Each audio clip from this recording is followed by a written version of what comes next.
Kahapsay ug kalinaw sa pagsugat sa bagong tuig ang gipaniguro sa lokal nga kagamhanan sa Dakbayan sa Sugbo. Sayranta sa live report ni Alan Domingo. Alan?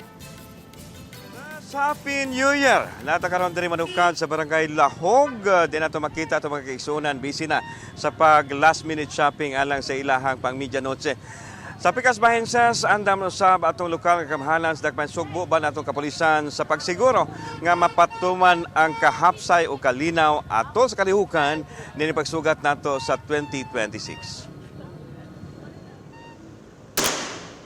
Bisan og way natala nga madagkong problema ato sa pagsugat sa Pasko, apan dili mo kumpiyansa ang lokal nga kagamhanan ug ang kapulisan sa pagbantay sa palibot subay sa kalihukan sa pagsugat karon bagong tuig.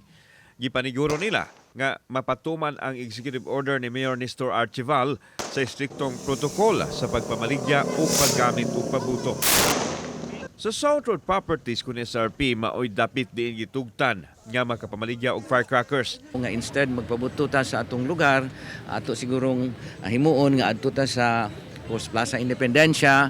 Nakareploy na usab ang mga pulis nga mo responde sa posibleng motumaw nga panghitabo sa pagsugat sa bagong tuig. Alerto usab ang mga personnel sa CDRRMO, ilabi na nga adunay New Year's countdown ang Cebu City diin idungan ang pagbukas kalihukan sa sinulog 2026. Nya hinangot pa nga ang atong paninguha karong tuiga unsaon pag-uswag, unsaon pagtabang sa atong syudad, atong dublihon karon ang atong Cebu mauswagon. For the new year, we have deployed all our personnel.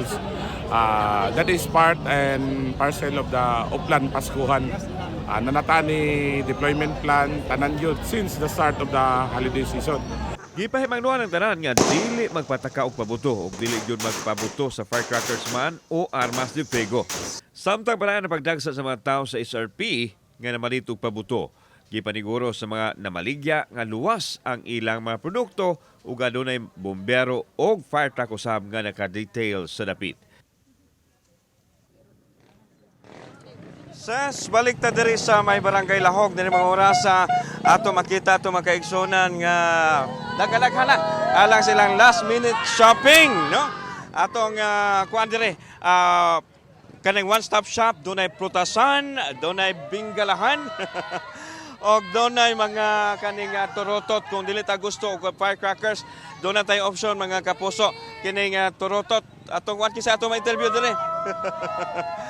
Okay, kini mo ni siya ang tag 100 pesos. So doon na tayo mapilian kung mahadlok ta magpabuto. Kanilang gyud aron na mas safe ang ato pagsugat sa bag-ong tuig mga kapuso nato. And of course, kini ato ang mga prutas karon din ato ang atong mangutahan ta gamay, no?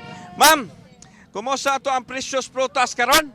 Okay ra, sir. Tagpila kani atong orange pila man ni? Ha? Tag-10 ang buok. Unya kaning mansanas. Kani 30. 90 kaning atong kiat-kiat pangpalihi. 80. So tag 100 niya pero ilang gi-mark down 80 na. Okay, happy new year natong tanan ha. Okay mga kapuso. So malipayong pagsugat sa tuig 2026 gikan diri sa Lahog. Ses balik ni mo diha. Happy New Year ug daghang salamat, Alan Domingo.